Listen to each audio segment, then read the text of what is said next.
Good morning, and thank you for joining me on another episode of the Roundtable Talk Show. We're going to have a lot of fun today. We're going to meet some new people. We're going to ask questions, make comments, and we are going to take plenty of notes. We also have a free giveaway for you today. So make sure that you tune in. And before I start the show, I am going to ask you what I always ask you to do, and that is to go out and be evangelist for the Roundtable Talk Show. That means just go ahead and wake someone, call someone, text someone, tweet someone, and let them know the Roundtable Talk Show is live, because friends don't let friends miss out on the Roundtable Talk Show. And while you're sharing the show, I'm going to go ahead and introduce our first guest. He is so interesting. We have some laughs in the back, but I'm going to talk to Mr. Ed Crow of Ed Crow LLC.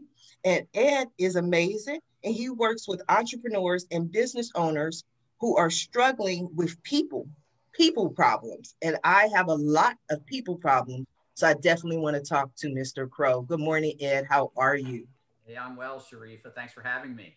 You are so welcome. I'm excited to have you here. And I read through your bio, and it was so funny or interesting to me because it started off with people problems. And then you started going into like the different areas that you specialize in. I'm like, no, I got more people than that. I need some help with all of these other people. But you work with business owners and entrepreneurs, correct? Yeah, that's correct. I find that when I'm talking with business executives, they fall into one of two buckets. Either their business is growing like mad and they can't keep up, or they're hitting a ceiling and they don't know why. Well, both of those issues come back to people. One, maybe not getting the right people in place, and the other, maybe not utilizing your people properly. And that's what I help them to do, is to look at how they're utilizing their people. Do they have the right people? And making sure that both of those things come together for the good of the business.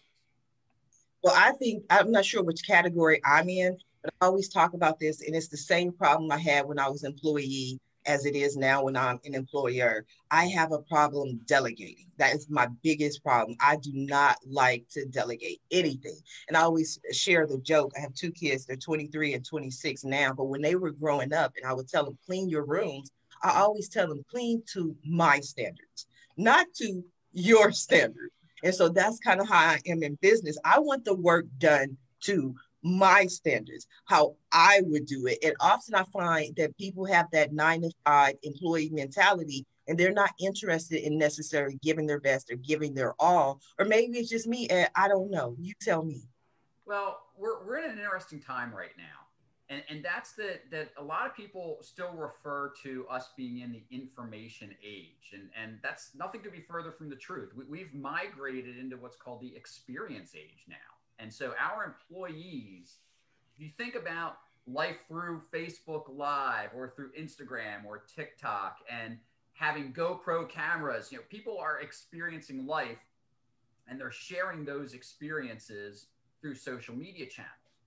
Well, we're starting to see that come into the workplace now. People want an experience out of their work. It's not just, hey, I'm going to work, as you said, from 9 to 5, and you're going to pay me X for doing that. The culture has to be very experiential. It has to meld with who they are as a person. And we're seeing this more and more, especially now with Gen Z. These are the folks that are just now graduating and coming into the workforce for us. They want this experience. And so as business executives, we need to be looking at our culture and determining whether our culture can support that level of experience. Because if it doesn't, we're probably going to go by the wayside. Mm-hmm. And when you say experience, I've never heard the term like that as far as an experience from the company. What I've seen and what I've seen trending with Gen Z specifically is they want to know what your social reach is. They want to know that you're doing something for the world. They want to know that you're doing something for the community, that you're eco-friendly, that you're, whatever it is, but it has to mean more than just a job or just a paycheck. And I think part of that is because generations before, you would get some type of loyalty or some type of reward. We talk about the employees who job hunt, but the employers, they would give you, you know, a gold watch, or you know, you've been here for 25 years. Now you have a pension. All of that is gone by the wayside. So what is it that keeps the employee loyal to a company that may not even offer them health benefits? Right, right. And you hit on something, and that's the ethos of the company. What does the company exist to do? Okay, what is its mission? Now, that doesn't mean it has to be purely philanthropy oriented, right? But the things that you mentioned. So, do we support children's education? Do we support the environment? Whatever it is, are there other things that this company is giving back into the community? And so that's part of the experience. And what today's employees want is, we're starting to see the lines blurred between work and personal. You know, we used to talk about work-life balance. Then we talked about work-life fit. And now we're talking about work-life integration. And certainly, as we've seen in recent months, due to the pandemic, where people are working remotely, and it's okay if you see a kid in the background going past the Zoom, because people have kids, they've got pets. And so it's all part of being able to bring our entire selves to the workplace.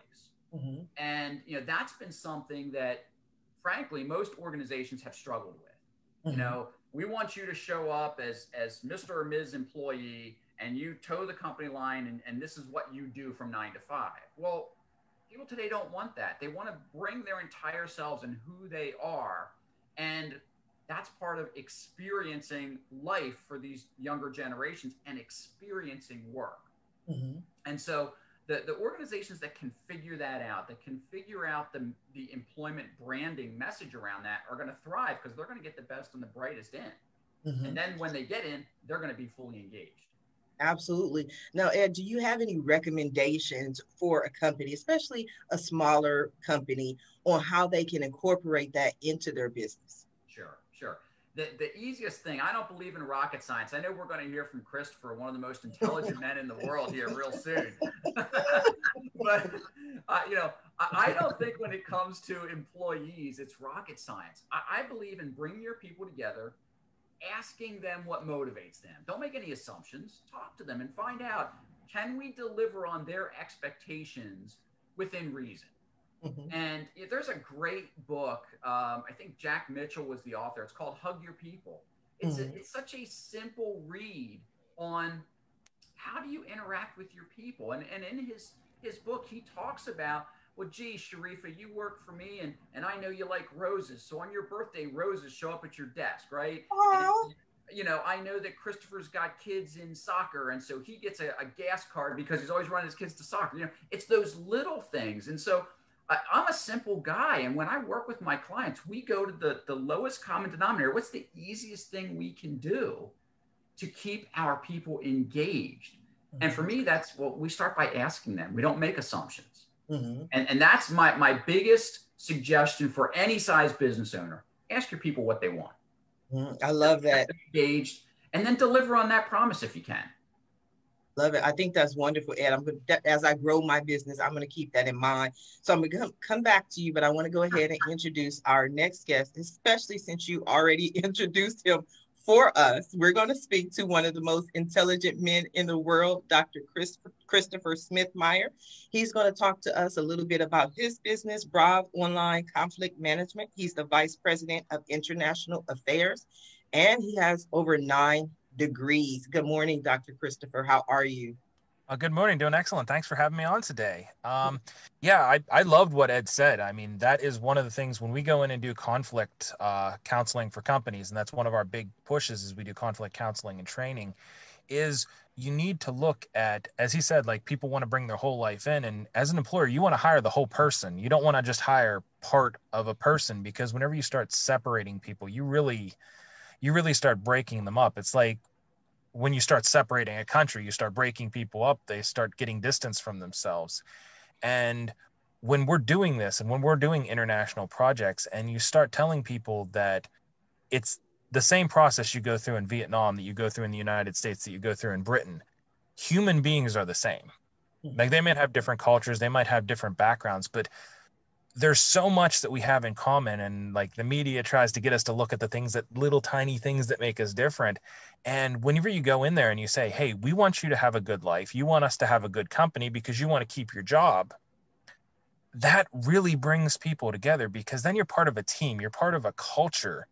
And when you step away from the division that you see on the 6 o'clock news and step into, hey, we have conflicts, we acknowledge every human being on the planet has conflicts, but we're going to manage them. We're not going to let them destroy us. We are not defined by our conflicts. We define the solutions for our conflicts. And that's where we bring people together. And the more people we bring together, the better the world is, because we're all the same in the big background. We all have those four little genetic boxes that make us up. And whenever we put them together, we make the people, and then we define who we are as people and how we make other people better. You are so intelligent. I love that. That is amazing. It is great. And I definitely agree. When I first launched the Roundtable Talk Show, I was nervous as hell. Okay, I'll say that. I was so nervous.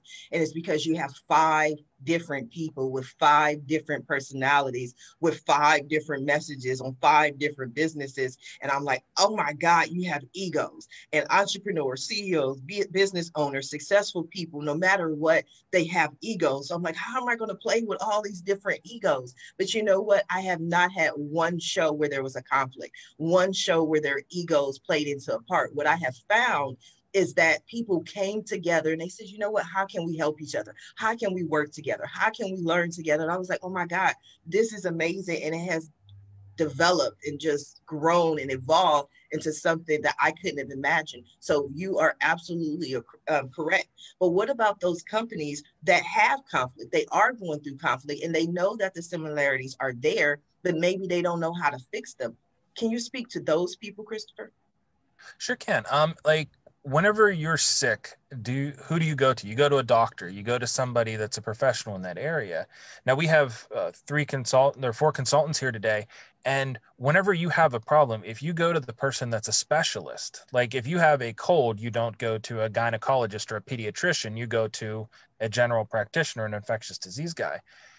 When you have conflict, it's the same thing, and not all conflict is the same. So you might come to me and I could say, hey, you got something that is dealt with by a focus group. And if I don't do focus groups, I might bring in and say, hey, you need to go talk to Ed, or you might want to go talk to Charles, or you might want to go talk to Miriam and talk to them about what they're a specialist at and bring that in. And whenever you have the right tools and when you have the right people, it makes dealing with the conflict better, because a lot of people, especially in my field, and this is one of the big scary things that I see whenever I see conflict resolution as opposed to conflict management, is you get the people that say, hey, I'm a mediator. I can fix any problem in the world.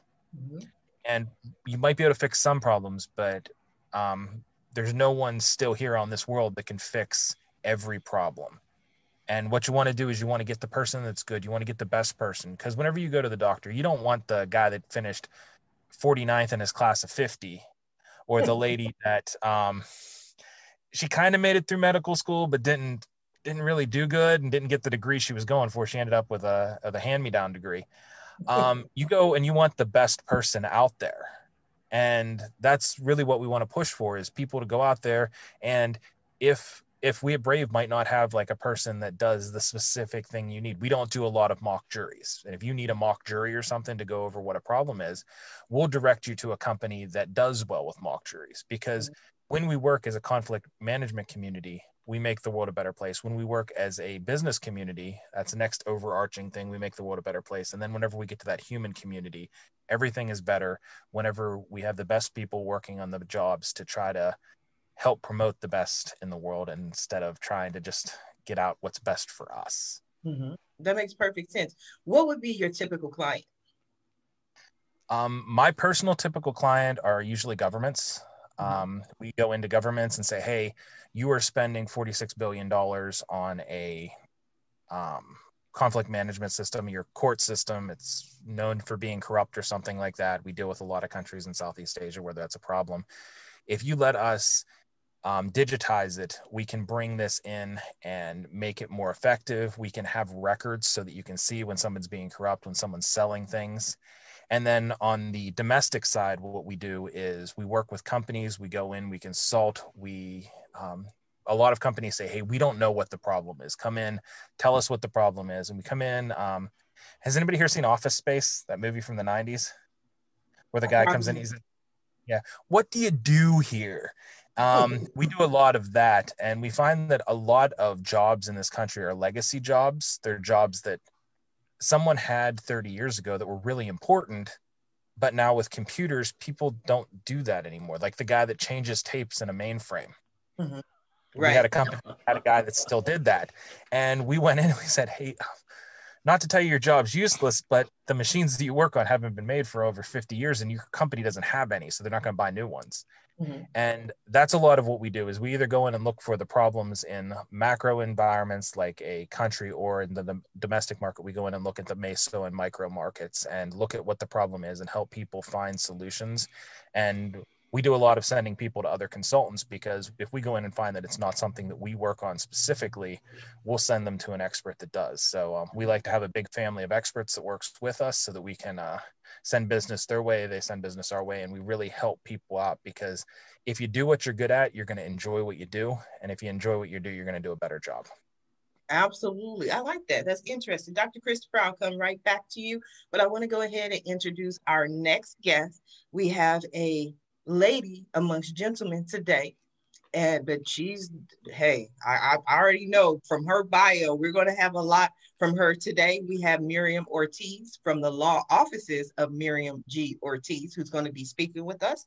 And one of the things that she focuses on and helps is business owners, and she is in Silicon Valley. So if you ever heard of Silicon Valley, okay, you already know who Miriam is. Good morning, Miriam. How are you?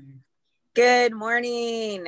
Doing really well. So glad to be on your show. And I'd love to hear from what your guests have had to say so far. Yeah. You work with small business owners, correct? I do. Yeah. So what I do specifically, I'm a lawyer, but don't take that against me. No, no, seriously, you'd be amazed by just the different reactions I get just by telling people I'm an attorney. Either people get really scared, or they're like, why are you calling me? They just automatically assume something's wrong. So there's a lot of that, but no. So what I do in my business, I counsel micro and small businesses as general counsel.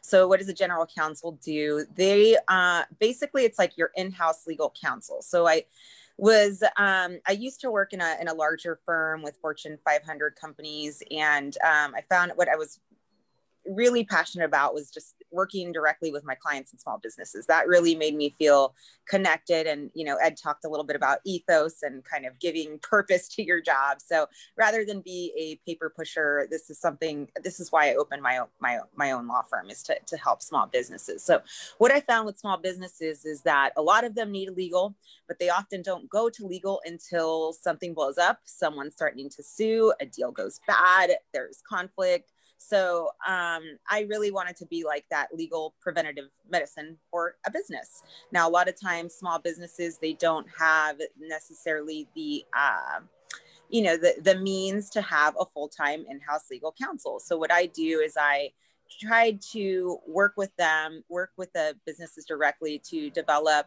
a plan for them. So like a fixed monthly plan where they know, okay, this is how much I'm spending on legal a month.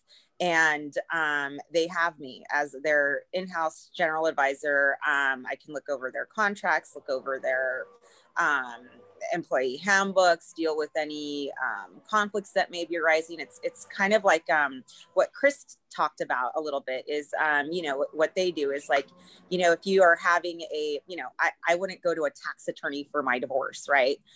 Same thing, right? So like what I will do is assess, look at the business, look at whatever issues they're dealing with. And hey, if they need to talk to a bankruptcy attorney or a tax person, I'll say, hey, you guys got this issue here. You'll need a specialist here. So, that's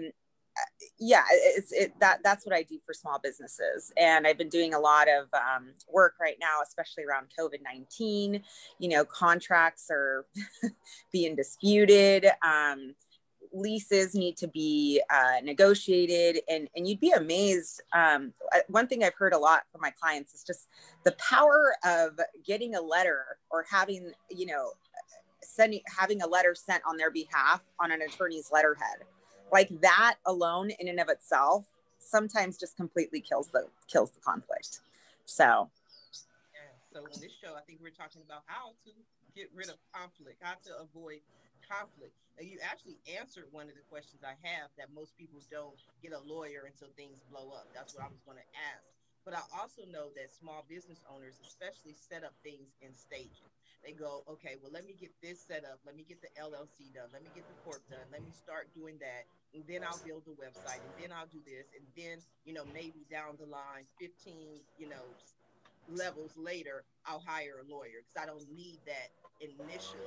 At what stage would you say that someone needs a lawyer or legal department for their company? So I'm having a little trouble hearing, but I think I heard you say that at which stage would I recommend that someone has all stages, all stages, especially the beginning stages. I think and it doesn't have to be all year long, right? Which is why I offer my services the way I offer them, right? I think like if you have someone or legal, right, for at least a quarter, right? And definitely the first part is important because you're establishing your corporation, LLC, whatever it is. So that's important. Establishing your processes, establishing your contracts. I'm big on contracts, and a lot of businesses think, all right, I got my template, I got my paperware, here's my contract that I'm going to use, and then they use the same contract like for years. I'm like, oh, no. Like a contract is a living, breathing document. Like you should be looking at your contract. You should be identifying problems as they occur, right? Every client's going to be different, right? Situations are going to come up where you're going to go, that's never come up before. I didn't anticipate that. That should be in my contract. I don't want to have to deal with that issue again. Let's put that in my contract, right? So there is some kind of foreseeability, and so I think I'm going a little off here.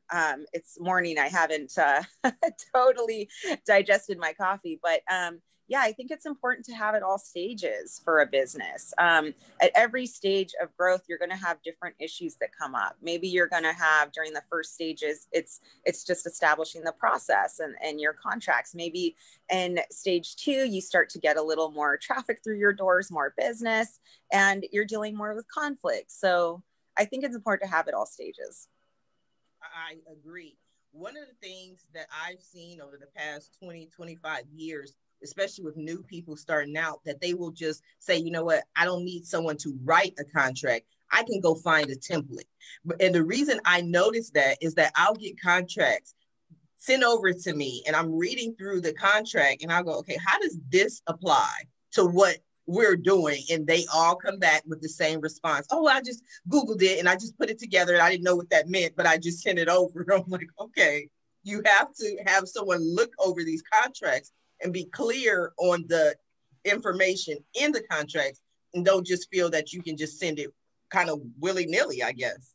Right. Yeah. And you know what? There's nothing wrong with that. I actually, more power to you. Use the templates. I use them as well, but what I do differently and what helps is like I work directly with a client, right? To see, and because, people forget with contracts, like if you don't understand the contract, right, then the person you're doing business with probably won't understand it either. And I think people are a little afraid to just really get in there and work with the contract and make it their own document.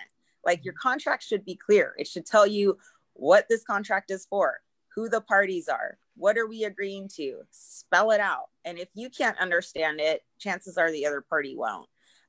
Where, the legal aspect of it is important is just identifying blind spots.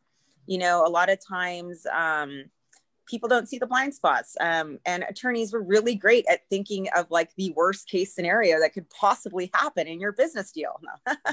We're often called deal killers for that reason, but no, it's really just like okay, like what if one of you dies in the middle of this deal? What if, I don't know, a lot of people are friends and go into deals with the best intentions and they don't go into these things thinking that we're going to have a big blow up fight and not be friends anymore, but that happens. And so, there's just things that people don't anticipate, yeah. it helps to have a legal eye on. No, I think that's great. And I've had deals killed because I've had legal representation. And I didn't think that was a negative thing. I've been going through the contract, negotiations, and we get to that final part, and I'm like, okay, well, let me send it to my lawyer for review, and they'll come back to me and go, okay, wait a minute, we got a few changes, and I'm like, wait a minute, now that I've mentioned the lawyer, now you want to change a few things, because they know they're not just speaking with me, they're not just negotiating with me. I have a team. So then they make changes that are more favorable for me, because they know that I'm not just going to put up with anything. Right. And then sometimes, I mean, it's killing the deal is good, right? Because then these are like, that's not a client you're meant to work with. That's not a client you're meant to have. And if you're having those issues at the beginning, like if you two can't even come to a meeting of the minds and work on like what you want together, or just outline what you want, then chances are your working relationship is going to mirror that, and it's not going to be good. So, absolutely. Yeah. Well, that's good. That's good to keep in mind. We're going to come back to you, Miriam. I'm going to go ahead and introduce our next guest. And I think this is an ideal show, because we have the legal team, we have the conflict resolution, we have Ed over here helping us put it all together. But I want to introduce our next guest, Mr. Charles Reed. Charles is a CPA, but he's also the founder of Get Payroll. Good morning, Charles. How are you? I'm well, Sharif, and you seem to be doing very well this morning, bright and chipper. Yes, it's early here in California, but I love to learn. I love to get up, find out what's going on in the world, take notes on ways that I can help my business. And I was excited to speak to you, because we can't have a business without payroll. Well, as you were saying, this is an interesting meeting, because what I do touches on what everybody's involved in. Obviously, it's payroll. And so we're dealing with people. People get paid, people pay people. So we're dealing with people and all kinds of circumstances and all kinds of business problems that affect payroll and people. And then we deal with conflict. We deal with the IRS on a regular basis. One of the big things we do for our clients is compliance. Producing just a paycheck is not that difficult. A lot of people can do it and do it okay. We do it very well. But what we do specially is we deal with the IRS in the states for our clients. Clients make mistakes. We make mistakes. The IRS makes millions of mistakes every year. People don't realize that, but they do. Last year, the IRS issued $13 billion of employment tax penalties. $13 billion. The average small business, 40% of them got hit with a penalty, and it averaged $800. Mm-hmm. So if you haven't gotten a penalty this year, you'll probably have one next year. We take care of those things. We know how to work with the IRS. We're specialists at resolving those conflicts. We don't resolve conflicts overall, and I wouldn't know how to tell a government other than the IRS how to do anything. The IRS has their own business, and it's a lot of people we're dealing with there, and it's a matter of dealing with the people and dealing with them properly to get that conflict resolved. Mm-hmm. Now, I agree with Miriam that you need an attorney in the very beginning. You also need a CPA and a payroll company, because the moment you incorporate, you may well be an employee yourself, and you have to pay yourself. If you hire somebody, there's all kinds of things you've got to do to be legal. We get a lot of clients that come in and they have 2 or 3 people, and they're paying them under the table. They're paying them as contract laborers, and they're not. And all of a sudden they think, well, maybe we should look into payroll, and they don't realize the problems that they've already created for themselves. And that's too bad. So having somebody in early is good. So we deal with clients across the country. We deal mostly with small businesses.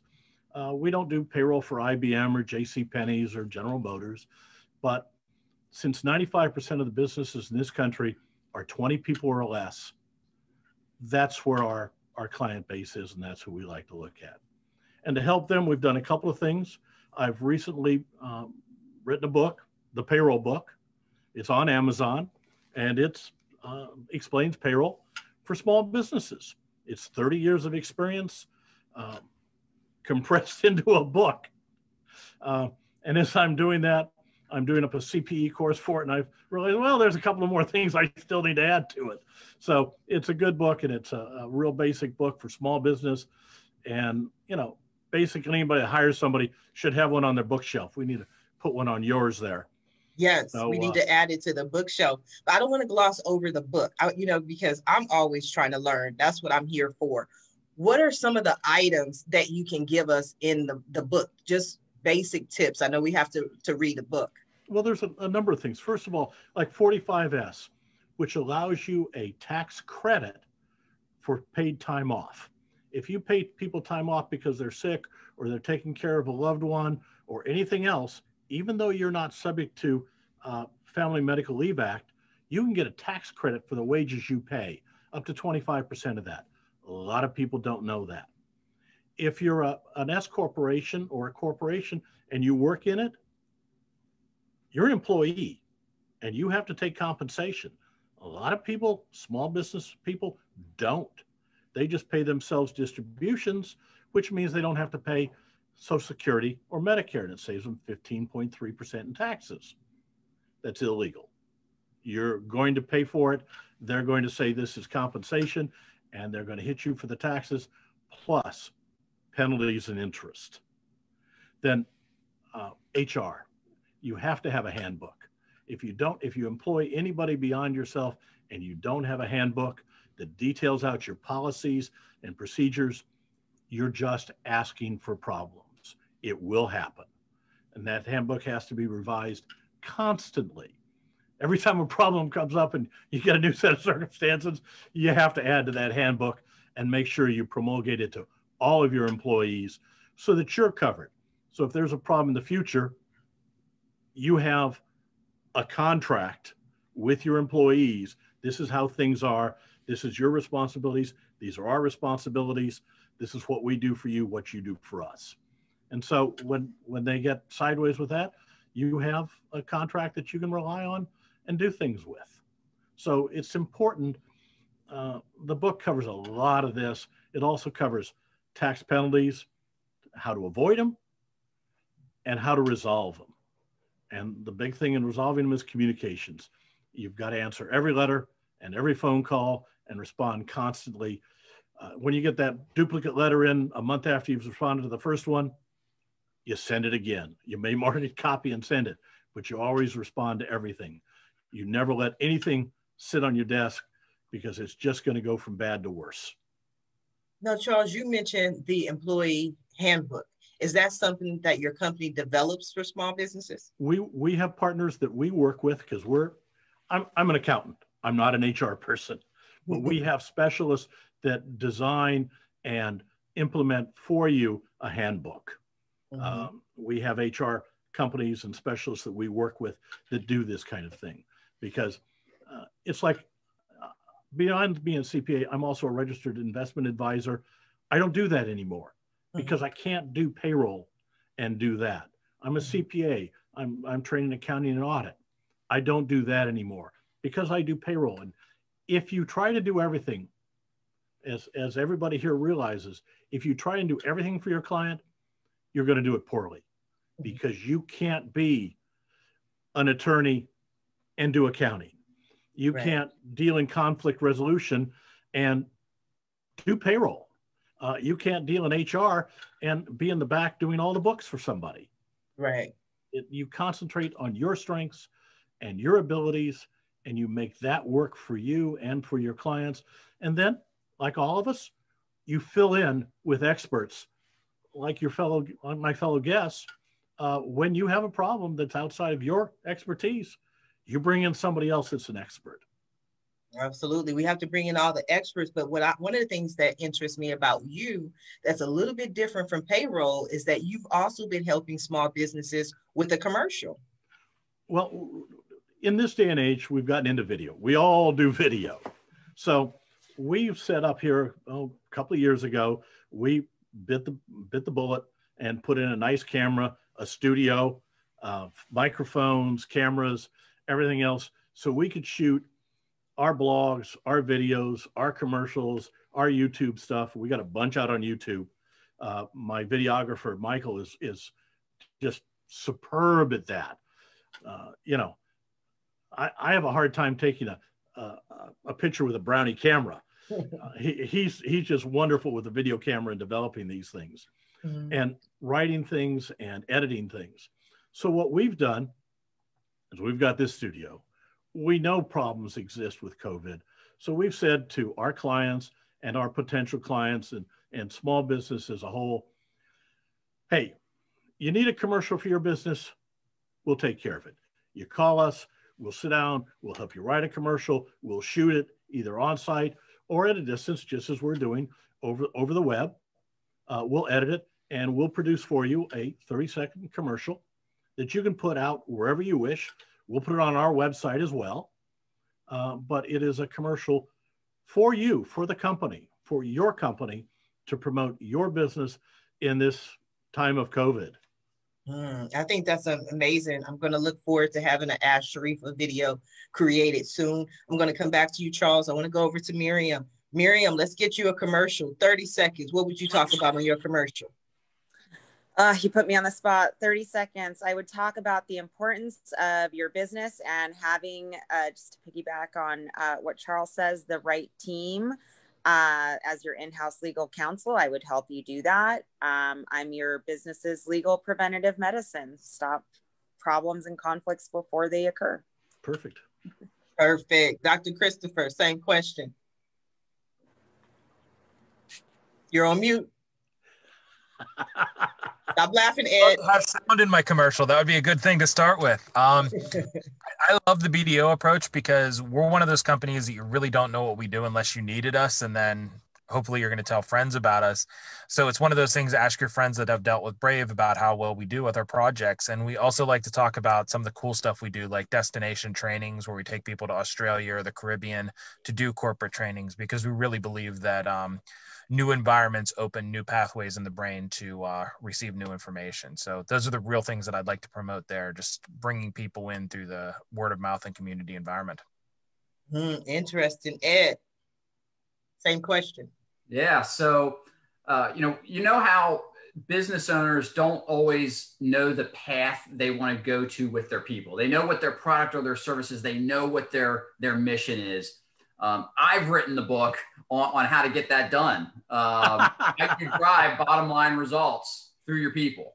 And it really is the roadmap for getting off of your pain island, whatever that may be, whatever pain you may be having with your people, and over to Pleasure Island, which is where you want to be, where your people are moving, grooving, and everyone's a part of your mission. And that's what gets me out of bed in the morning.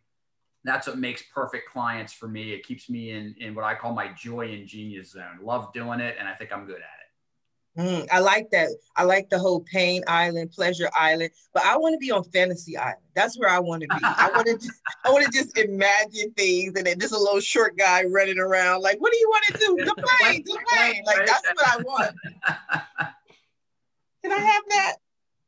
Sure. We can write that. That'll be the next book. Getting from Pleasure Island to Fantasy Island now. Okay, so I get, part of the book, like at least, Although I'm curious if one of Christopher's degrees is in psychology, because he may have to weigh in on this whole Fantasy Island thing. Nope, that was one road I never traveled. So what are your 9 degrees in? We've been having a bit of fun. Tell us about these 9 degrees.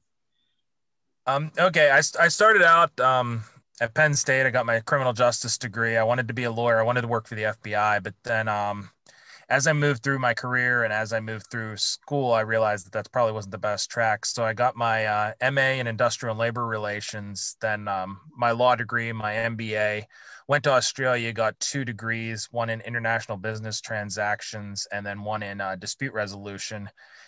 Came back to the United States, thought I had a professorship. There had been a change in power due to a conflict situation at the school, so the job wasn't there that I came home to. And they said, well, if you had a PhD, we could hire you. Well, I got the PhD. They still didn't hire me. And then after that, I got my graduate research certificate in qualitative research methodologies to help work with the marketing at different companies that I consulted for. And whenever I started working for Penn State as an adjunct, I got a degree in online teaching methodologies to keep myself current so that I could make sure that everything was delivered properly, because we're seeing that a lot with the schools right now, where teachers are having a hard time because they're trained in in-person teaching, and the schools are just saying, hey, put your stuff online. And that's actually the cardinal sin of online education, is just throwing on ground stuff online. I want to talk about that because it was one of the most interesting topics and themes that run out throughout the shows since we launched on March 30th, is this whole school, problems. And I was sharing a situation where my aunt actually had her granddaughter, and she was, the school sent her a PDF. Each week it had 90 pages. So they sent her 3 weeks, 90 pages, and they just told her to print it out. And so my aunt, she has absolutely no clue. She was just like, tell me what I need to do. Take a look at this. I'm going to go to FedEx. I'm going to print it out. And so I looked at the emails and I said, okay, you do realize there are 90 pages here. And so 3 weeks, 90 pages per week at about 75 cents to $1 per page. Like, you're going to be broke. Okay. You're going to bankrupt yourself trying to print these out. And so she wound up going back to the school who just printed it for her. But I was sharing this story, and another one of the guests said, at least she got a packet. And I was like, what does that mean? She was like, no, at least she got a packet. And I said, well, didn't you get a packet? She was like, no, our school told us to go home and teach the kids something. I was like, what does that mean? She's like, I don't know. They were just like, teach them something, like teach them math, teach them how to host a podcast. But there was no packet. There was no information. And students are going back to school right now and they're struggling. Some students don't have computers. They don't have laptops. I don't know if anyone saw the story that was so amazing what's going on about these students who went to Taco Bell to do their assignments because they could use the Wi-Fi. And when the story picked up, people have donated over $100,000 to this one family to help them get laptops and get education because they were doing their work at Taco Bell. So what are some of the ways for parents? I understand you're focused on the teachers, but if you have any ways or ideas for parents to make this process easier, I would love to hear it, Dr. Christopher. One of the big things that I've seen with this is that the best thing that parents can do is make sure that their kids listen to the lectures that the teachers send home. And whether that's on a laptop, whether it's on a tablet, whether it's on your cell phone, even if you have like an old iPod that you can go to the school and get the lectures downloaded on, because our education system's flipped. I don't know if you've ever you probably thought about this when you were a kid, but why do I have to do homework? Right. Well, where homework came from was whenever the farmers and the teachers got together back in the 1700s and said, hey, we're going to start schools where everybody has a right to education. The farmer said, oh, wait a minute, my kids already have a job. So they reached an accord where they sent homework home, so the kids did the work at home, so they could only had to be at school for a couple hours a day. Well, now we've moved school to basically a job, an 8-hour-day job, and we're still having all the lectures at school and all the work at home. And what that's doing is it's really backwards, because at home, a parent can make sure the kid listens to the lectures, but might not know the material to teach the kid, whereas the teacher is just standing up there in front of the classroom like a live theater production. And whenever the kids are doing the hard work at home, they're doing the homework, they're struggling, the teacher's not there to be beside them. And one of the things, we have a class, we're working with the Johnstown Area Regional Industrial Corporation and the Southern Alleghenies, it's one of the regional federal groups, to bring teaching education to teachers and parents on how to do these hybrid online classes when the kids are half at school, half at home. And we're really trying to get them to try to get the lectures at home and the work at school, because that lets the teachers do what they're good at. We have thousands and thousands of teachers that are really, really good at helping students work through problems, but they're really not trained to be lecturers. That's kind of a thing that they teach us college people to do. We go up there and stand in front of a classroom because we like hearing our own voice. Teachers want to help kids. And whenever we give them that opportunity, that's when we make the system more efficient. That's whenever we build it up and let the kids, to go back to what Ed said, experience school as opposed to just sitting there. And if your teacher's standing in front of the room just talking, why can't I watch that on TV? That's what the Generation Alphas and the Generation Zs are saying. They're coming out and saying, hey, we want a teacher that's interactive, not one that we can't poke at the screen and make them do things. Anybody else? Go ahead, Ed. So I'm here in Lancaster County in Pennsylvania, and this is one of the hometown areas for the Amish. And in their community, if homework is sent home with the kids, they view that as a failure of the teacher to do their job. Because again, their job is, okay, these kids go to school, they come home, they've got to help with the crops, the fields, the shop, the home, whatever it happens to be. And so their view on education, obviously very, very different. And I still have a grade schooler in the house. And, I wonder too, wait a minute, she's been in school 8 hours a day, and then they come home and they get 2 and 3 hours of homework. Well, these kids, they need to be stimulated in other ways, whether that's through sports or their extracurriculars, their music, scouting, whatever happens to be their thing, right?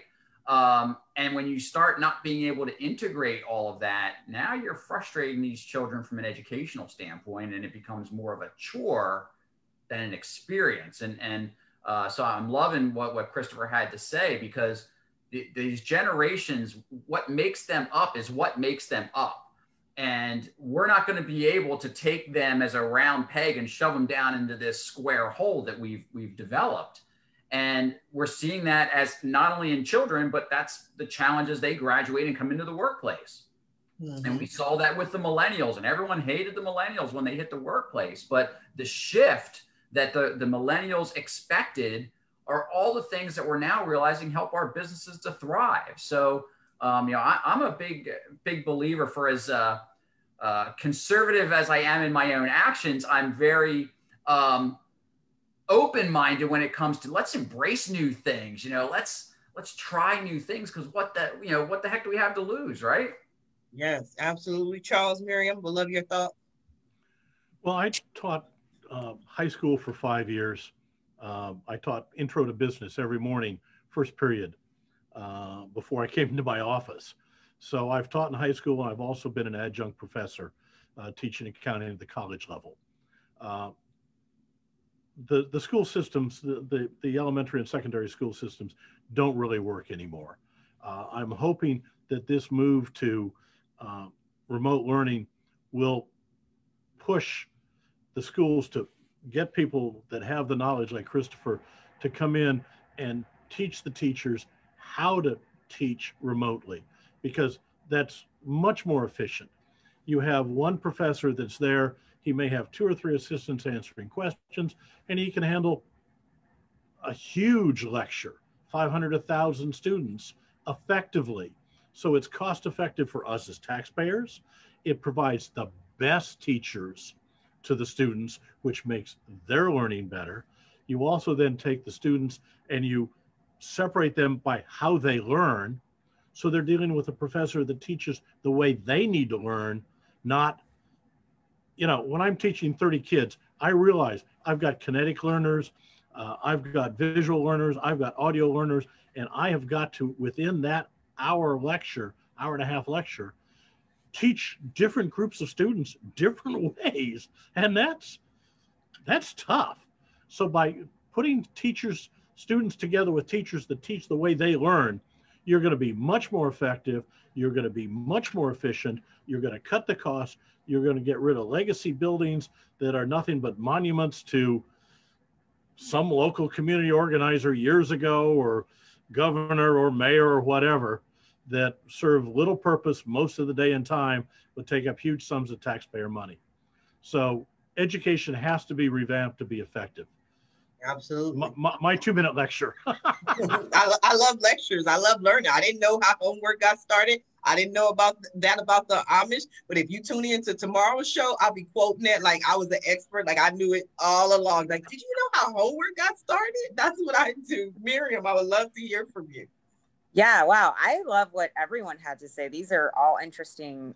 Those are all interesting viewpoints. And, if there's anything about this pandemic, I think it's really shaken up the way everyone, number one, does business, school, everything, right? I have a pre-K child who I'm dealing with, trying to school from home and do the online distance learning. And oh my gosh, like, it's like what Charles is saying, like every child needs something different, at every age level, and they all learn differently. So it's just, you know, the problems that are being presented by the pandemic. I hope it really does shake up the way that, you know, our people think about our institutions or learning or whatnot. Because I mean, just even like universities, right? Like, I mean, you know, why are universities so expensive?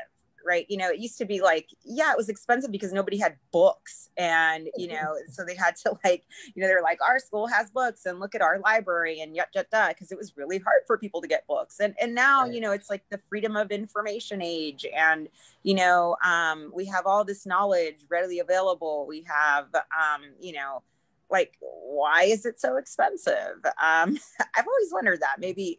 Yeah. But I think people are wondering that now because exactly. they're not going to these huge, I mean, I read article after article after article from different universities where the students are literally suing them for their tuition back because, look, we paid you to go to school here. If I wanted to go to school online at home, you know, I wouldn't have spent all this money. So I think that is part of the debate. But I want to go back to something that you said earlier, a quick question, because you're a professional. You have your own law office, and now you have a child that's in pre-K. How do you handle it? How do you have, and we talked about that earlier, the work-life balance is what Ed mentioned. But how do you keep that up? The same way you do as a business owner, you have to farm everything out and rely on resources and tribes and different experts. And I'm lucky enough to have my family to support me. You know, we have a pretty nuclear family. I'm Latina. You know, we all kind of stick together. And, you know, I am only able to survive through the help of my family, my tribe, my friends. It's a community. It's a community effort. And that's why I really feel for those that are maybe, you know, like, because it's like you said, I'm a professional, I'm this, I'm that. And even having all those things and all those resources, and I only have one child, mind you, it's really difficult. It's really, really difficult. It's a struggle. So just thinking about like the single mothers out there, those on their own, those that don't have family nearby and still are, you know, have this obligation to support their families. Meanwhile, I mean, I just don't know how they're doing it. I don't know how they're doing it. My heart goes out to them because by the grace of God and through the help of my family and friends, that's how I'm doing it. I don't know how others are doing it. Absolutely. Yeah. Because, you know, you have so many people who now they're working remotely, they're working at home. And on top of that, their children are at home and they have to be the teacher. They have to be the employer. There's so many hats that they have to wear. And I thank God my kids, my children, my adults are 23 and 26, because if I was their teacher and I had to teach them these things, they would have been in trouble. They would have went to their teacher and the teacher was like, who helped you with your homework, Mom? I'm like, I don't know. I don't know at all. I have enjoyed meeting all of you. It has been such an excellent show. We laughed, we learned, we shared. I want everyone to definitely work with Get Payroll to get your commercial for your business. But we are now coming down to the last few minutes of the show. And what I love to do at the end of every show is just simply allow my guests the opportunity to speak directly to the audience, to everyone who is watching the show live, as well as everyone who is watching it in the archives, and simply let them know what you want them to take away from your appearance here today. And we're going to start with you, Dr. Christopher. Hey guys, it's great that you're watching a show that's trying to help you build up your business and build up your personal life. I'd like to welcome anybody that wants to join us. We're working with New Right Network, which is a middle of the road news network out of Washington, D.C., to do a Cruise for America in the spring. If you want to join us on that, it's nrncruise@gmail.com. Just email it in. The travel agent will get in touch with you. And it's about bringing people together to talk about our country and have civilized conversation and try to deal with some of these problems that we're seeing tear our country apart right now. And right now, I think that's a huge issue that I'd like to bring people together on both sides of the aisle. There are good people that are conservative. There are good people that are liberal, that want to vote for Biden or want to vote for Trump. There's good people out there on both sides. Let's get these people talking and let's deal with some of these problems and try to get rid of some of the fringes and bring everything back in together and try to help everybody be the American dream that we can have. I thank you for that. And I definitely agree. One of the reasons I launched my third talk show, which is face-to-face talk show, is because in the middle of hosting the roundtable talk show, civil unrest broke out in America. And I had so many people who wanted to speak about it. But then there were other people who said, you know what? I just want to talk about my book. I just want to talk about my business. I don't want to discuss Trump. I don't want to discuss Black Lives Matter. And I said, okay, I'll create a separate talk show for the people who want to have that conversation. And that's face-to-face talk show, which is Wednesdays at 10 a.m. Pacific Standard Time. So in about an hour, I'll be hosting that show. So I'd love for you or the representative of that organization, whatever works best for you, Dr. Christopher, to come on face-to-face talk show. Let's have that conversation. You can go to my website at ashsharifa.com, select be a guest, and you'll see face-to-face talk show. I would love to have that conversation. Miriam, what do you have for us? See, I'll unmute myself first. There we go. Yeah, I just, so the question is, what do we want your participants to know, right? Yeah. Yeah, I think, you know, don't be afraid to reach out. You know, there is not a one-stop shop or solution for all of your business needs and problems. I think that's a point we've all touched upon today. Yeah, that would be the main takeaway. And then just briefly, if you have any questions or need an attorney, morelawoffices.com. That's right. And start early, not later. Right. when the world has blown up. You need it early when you're starting up your business. So we want to get those in place. Definitely want to contact the law offices of Miriam G. Ortiz with that assistance. Ed, I'd like to go over to you. Hey, thanks, Sharifa. So I think the big takeaway that today's listeners should get from me is that if you're struggling in your business to grow it, or it's growing too fast, there is hope. There are solutions out there. I want you to stay in your joy and genius zone and let those of us who can diagnose and help you with the other problems do so. And one of the biggest hurdles that I find, especially smaller business owners come up with, is, you know, the budget concerns. And I like to show people how you can't afford not to fix your business. And so, again, my website is I love it. It's the easiest one to remember in the world. It's just edcrow.com.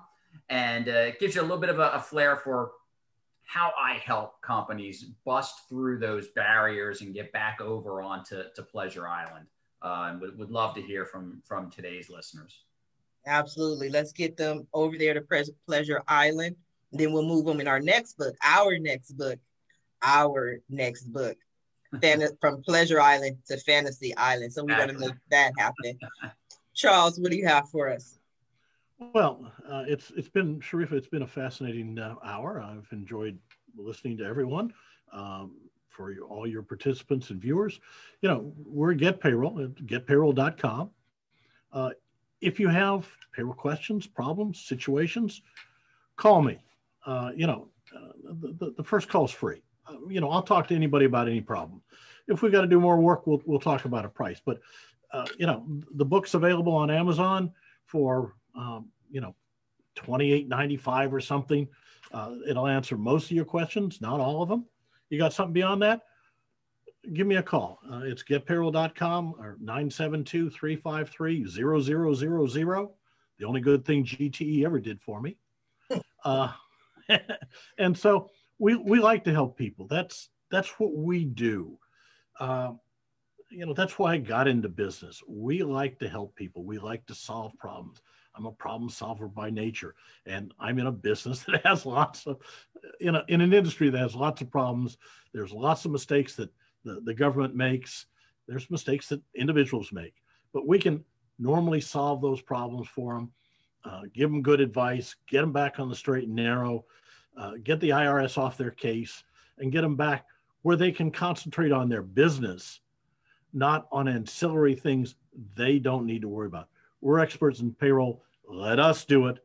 We're not experts in your business. You know, we're not dog groomers. We're not manufacturers. We're not real estate agents. We're not insurance agents. We're payroll people. We'll take care of those things for you. You concentrate on your business, fixing your business, resolving your conflicts, taking care of your legal aspects, we'll take care of payroll for you. I like it. I like it. You're not talk show host, so I'll do that. I'll host some talk shows and we'll talk to you about payroll. I love it. I had a fantastic time today. It was amazing to meet all of you. I definitely enjoyed it. I want to thank you all for being a guest on today's episode of the Roundtable Talk Show.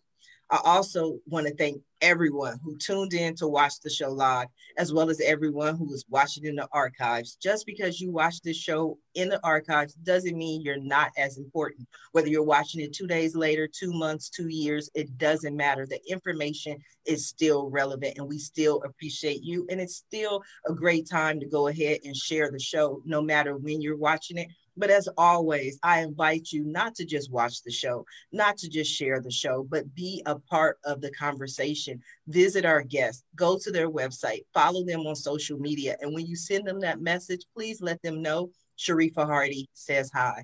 And if you are interested in more ways I can help you with your business or in being a guest on the Roundtable Talk Show, please visit the website at asksharifa.com. Until tomorrow morning at 8 a.m. Pacific Standard Time, everyone have a safe and a blessed day. Bye now.